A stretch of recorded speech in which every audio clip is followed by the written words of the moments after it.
Hello everyone.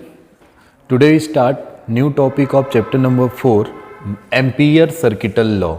Okay, तो आज हमारा टॉपिक रहेगा इस चैप्टर का एम्पियर सर्किटल लॉ. इससे पहले हमने जितना टॉपिक पढ़ा था उसको एक बार रिकॉल कर लीजिएगा. आज हमारा ये बहुत इंपॉर्टेंट टॉपिक है. बोर्ड्स में ज़्यादा क्वेश्चन इस पर पूछा जाता है और एम्पियर सर्किटल लॉ क्या है उसका स्टेटमेंट भी पूछा जाता है. तो थोड़ा ध्यान से देखिएगा एम्पियर सर्किटल लॉ क्या है, हम इसको एक्सप्लेन करते हैं.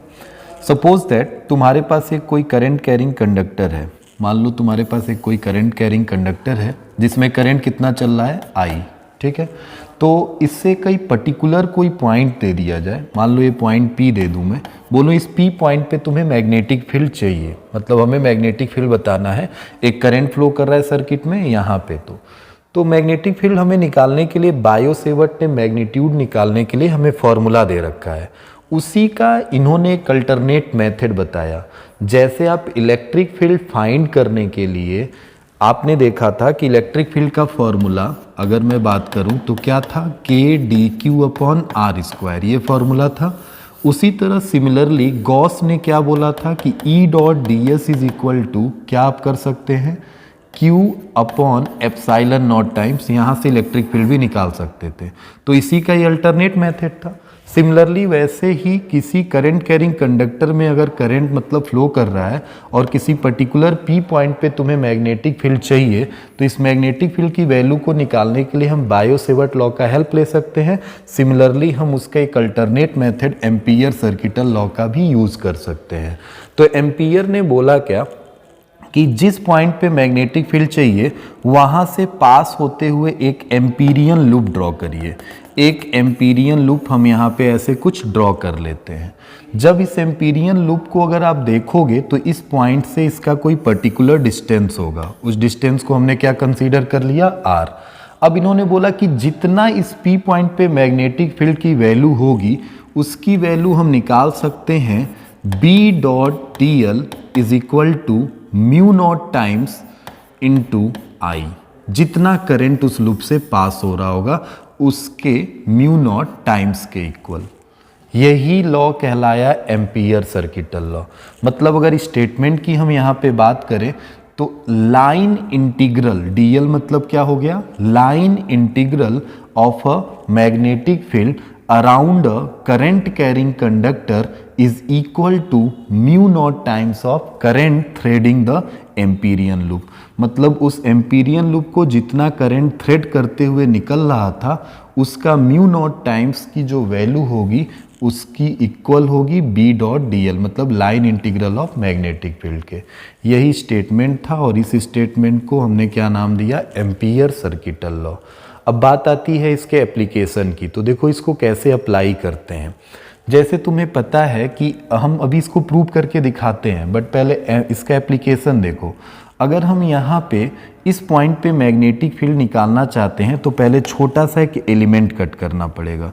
एक एलिमेंट हम छोटा सा कट करते हैं, वो एलिमेंट dl लेते हैं. dl किधर होगा, तो जिधर मैग्नेटिक फील्ड चल रहा होगा. कैसे हम मैग्नेटिक फील्ड निकालेंगे, करंट ऊपर है तो क्या मैग्नेटिक फील्ड का डायरेक्शन ऐसे चल रहा होगा, देखो ध्यान से. तो इस पॉइंट पे dl इधर होगा, मैग्नेटिक फील्ड भी इधर है और dl भी इधर है. क्या दोनों का डायरेक्शन सेम है, मैग्नेटिक फील्ड भी और dl दोनों सेम डायरेक्शन में चल रहे हैं.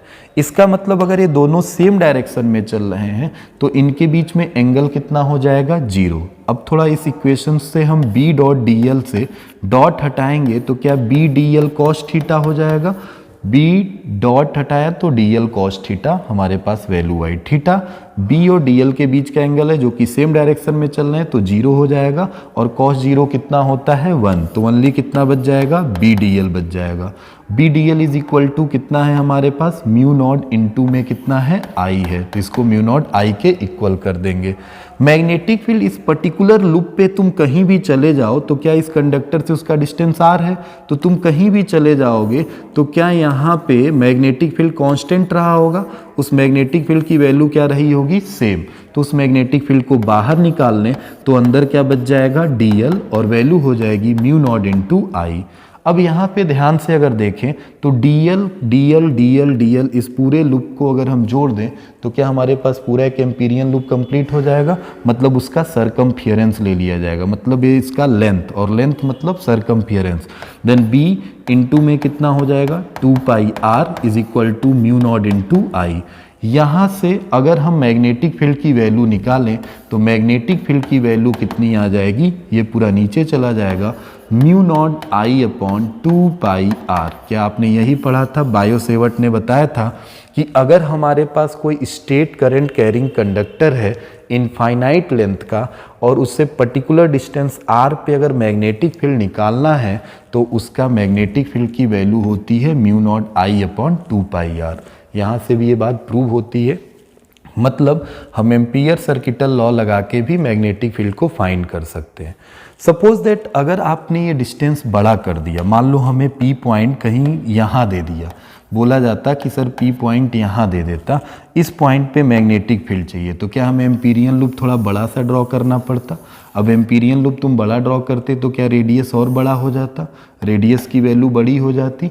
अब फिर जब तुम इसको छोटा छोटा अगर यहाँ पे हम सॉल्व करते हैं dl तो क्या उसका रेडियस लेते हैं, तो यहाँ पे 2 पाई कितना आ जाता कैपिटल R, तो mu naught I upon 2 pi R। मतलब एक बात पता चल रही है कि जैसे जैसे आप रेडियस मतलब इस लूप को वैल्यू को बढ़ाते जा रहे हैं, रेडियस को बढ़ाते जा रहे हैं, तो मैग्नेटिक फील्ड की वैल्यू धीरे धीरे क्या होती जाएगी, कम। मतलब इस लूप पे अगर तुम देखोगे तो इस लूप पे मैग्नेटिक फील्ड वैल्यू हर जगह सेम होगी, मगर इस बड़े वाले लूप के कंपैरिजन में ज़्यादा होगी। और जैसे तुम बड़े वाले लूप पे जाओगे तो मैग्नेटिक फील्ड हर एक पर्टिकुलर पॉइंट पे क्या होगी, सेम होगी, मगर इस येलो वाले में जो ये छोटा वाला लूप दिख रहा है इसके कंपैरिजन में इसकी वैल्यू कम होगी। मतलब डिस्टेंस के बढ़ने से मैग्नेटिक फील्ड की वैल्यू धीरे धीरे डिक्रीज हो रही है। ओके, अब हम इसका प्रूफ देखते हैं कि कैसे हम एम्पियर सर्किटल लॉ को प्रूव कर सकते हैं। तो देखो, अगर हमसे कोई बोले कि मैग्नेटिक फील्ड की वैल्यू कितनी होती है, चलो इसी लूप इसी कंडक्टर के लिए लेके चलते हैं। मान लो एक हमने करंट कैरिंग कंडक्टर ड्रॉ कर लिया, ये लिया हमने एक करंट कैरिंग कंडक्टर। इस करंट कैरिंग कंडक्टर में करंट चल रहा है I, ठीक है। हमें इस पर्टिकुलर पॉइंट पे मैग्नेटिक फील्ड निकालना है। हमने क्या लूप ड्रॉ कर लिया, ये लूप हमने ले लिया जिसका रेडियस कितना हो गया, R हो गया, इस कंडक्टर से उसका डिस्टेंस हो गया। इस पॉइंट पे हमने बोला था कि क्या ड्रॉ करना होगा, dl ड्रॉ करना होगा। तो एम्पियर सर्किटल लॉ के हिसाब से B dot dl is equal to कितना होता है, म्यू नॉट इंटू में I होता है। यहाँ पे अगर B डॉट dl डॉट हटाएंगे तो हमारे पास अभी पता है कि B भी इधर चल रहा है, dl भी इधर चल रहा है, तो क्या कॉस थीटा आएगा, तो only B dl cos theta, और कॉस थीटा में कॉस 0 कितना हो जाएगा, 1 हो जाएगा। तो कॉस 0 को 1 हटा देते हैं, B dl ये बचेगा। अब इसकी वैल्यू थोड़ा ध्यान से देखना, बायो सेवर्ट लॉ के अकॉर्डिंग, अगर बायो सेवर्ट लॉ के अकॉर्डिंग देखें तो क्या मैग्नेटिक फील्ड की वैल्यू मिली थी किसी स्टेट करंट कैरिंग कंडक्टर की वजह से, म्यू नॉट आई कुछ ऐसे मिली थी हमारे पास। या चलो हम म्यू नॉट आई अभी नहीं, मैग्नेटिक फील्ड की वैल्यू हमें निकालनी है ना, तो हम मैग्नेटिक फील्ड की वैल्यू हम प्रूव करना चाह रहे हैं कि इसकी वैल्यू म्यू नॉट आई के इक्वल आ जाए। तो आओ उसी की वैल्यू उठा के रख देते हैं, यहाँ पे वैल्यू रखते हैं। तो यहाँ से B की वैल्यू को बाहर ले लो, B की वैल्यू बाहर हो जाएगी, तो यहाँ पे कितना बच जाएगा, dl को इंटीग्रेट करोगे तो ये कितना हो जाएगा 2 pi r, then B into में कितना 2 पाई r, और इसकी वैल्यू किसके इक्वल चल रही है, म्यू नॉट आई के इक्वल। तो हमें म्यू नॉट आई लेके आना है, मैं LHS लेके चल रहा हूँ, इसी तरह हमें किसकी वैल्यू को लेके आना है, RHS की वैल्यू को। तो हम यहाँ से B की वैल्यू रखते हैं। B की वैल्यू कितनी थी बायो सेवर्ट लॉ के हिसाब से, बायो सेवर्ट लॉ के हिसाब से थी mu naught I upon 2 pi r, into में कितना है 2 पाई r, 2 पाई r से 2 पाई r कैंसिल, मतलब कितना आ गया हमारे पास, म्यू नॉट आई। वैल्यू फाइनली मिली म्यू नॉट आई। क्या हमें यहाँ पता चला कि जब मैंने B डॉट dl किया था तो B डॉट dl LHS लेके मैंने सॉल्व किया था, तो क्या RHS मिल गया हमें। मतलब यहाँ से प्रूव होता है कि B डॉट dl की वैल्यू किसके इक्वल होती है, म्यू नॉट आई के, और यही कहलाता है एम्पियर सर्किटल लॉ। क्लियर है इतनी बात। मतलब हमें किसी करंट कैरिंग कंडक्टर की वजह से मैग्नेटिक फील्ड चाहिए किसी पर्टिकुलर पॉइंट पे, तो हम इस फॉर्मूले का यूज कर सकते हैं। लूप को जैसे जैसे बड़ा करते जाओगे मैग्नेटिक फील्ड की वैल्यू धीरे धीरे डिक्रीज होगी, मगर उस लूप के लिए पर्टिकुलर पॉइंट पे मैग्नेटिक फील्ड की वैल्यू क्या रहेगी, सेम रहेगी। ठीक है, तो इसको एक बार रिकॉल कर लीजिए। नेक्स्ट हम टॉपिक पे चलते हैं, force on a moving charge. किसी चार्ज पे अगर वो मैग्नेटिक फील्ड में मूव कर रहा है तो कितना उसके ऊपर फोर्स लगेगा, ये बात हम देखेंगे। ठीक है, तो हेडिंग है हमारा अगला next topic, force on moving charge in magnetic field. ठीक है, हमारा टॉपिक है force on a moving charge in a magnetic field.